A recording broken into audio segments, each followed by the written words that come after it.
تو ہم سب کو عمومی طور پر بھی اللہ کی نافرمانی سے بچنے کی دعا کرنی چاہیے. نبی صلی اللہ علیہ وسلم نے یہ دعا سکھائی ہے، اللہم حبب الینا الایمان وزینہ فی قلوبنا وکرہ الینا الکفر والفسوق والعصیان.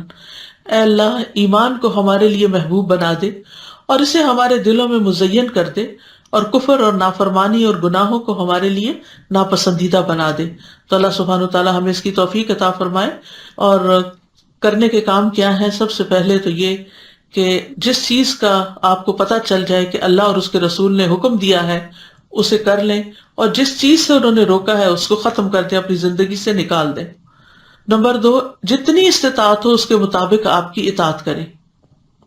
جیسے ہی اللہ اور اس کے رسول کا حکم پتہ چلے فوراً مان جائیں، تاخیر نہ کریں، ڈیلے نہ کریں. پھر اسی طرح اللہ اور اس کے رسول کے فیصلوں کو خوش دلی سے تسلیم کریں. اللہ اور اس کے رسول کے حکم کے آگے اپنی مرضی کو نہ لائیں، یعنی اپنی مرضی کرنا بے ادبی ہے.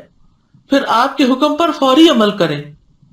عبداللہ بن مسعود رضی اللہ عنہ کہتے ہیں کہ ہم نبی صلی اللہ علیہ وسلم کے ساتھ ہوتے تھے تو آپ کو کسی بھی معاملے میں صرف ایک مرتبہ حکم کی ضرورت پیش آتی تھی اور ہم فوراً ہی اسے بجا لاتے تھے، یعنی پہلی آواز پر ہی اٹھ جاتے تھے. پھر اسی طرح یہ ہے کہ کسی حال میں بھی آپ کا اتباع نہ چھوڑیں، مرتے دم تک آپ کی ہدایت پر قائم رہیں.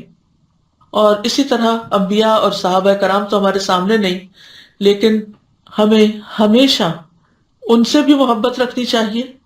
اور بعد میں بھی امت میں جیسے امام ائمہ کرام آئے ہیں، فقہائے کرام آئے ہیں، مفسرین آئے ہیں، اور بھی جن جن لوگوں نے دین کی خدمت کی ہے، جن کی زندگیاں بھی اس کے مطابق تھی، تو ان کے ساتھ بھی محبت کرنی چاہیے.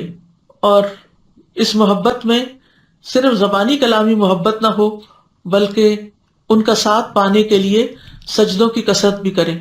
ربیعہ بن کعب الاسلمی سے روایت ہے، وہ کہتے ہیں کہ میں رات کو رسول اللہ صلی اللہ علیہ وسلم کے پاس سوتا، آپ کے وضو کے پانی اور ضروریات کا خیال رکھتا. تو ایک دن آپ نے فرمایا مانگو. میں نے عرض کیا میں جنت میں آپ کی رفاقت کا سوال کرتا ہوں. آپ نے فرمایا اس کے علاوہ کچھ اور؟ میں نے عرض کیا بس یہی چاہتا ہوں. تو آپ نے فرمایا اپنے معاملے میں سجدوں کی کثرت کے ساتھ میری مدد کرو، یعنی سجدوں کی کثرت ہوگی تو میں تمہاری شفاعت کر سکوں گا. پھر اپنے اندر امانت اور سچائی پیدا کریں، کیونکہ رسول اللہ صلی اللہ علیہ وسلم نے فرمایا صادق امین مسلمان تاجر قیامت کے دن انبیاء، صدیقین اور شہداء کے ساتھ ہوگا. اللہ سبحانہ وتعالی ہمیں عمل کی توفیق عطا فرمائے. وآخر دعوانا ان الحمد للہ رب العالمین. سبحانک اللہم وبحمدک اشہد ان لا الہ الا انت استغفرک واتوب الیک. السلام علیکم ورحمۃ اللہ وبرکاتہ.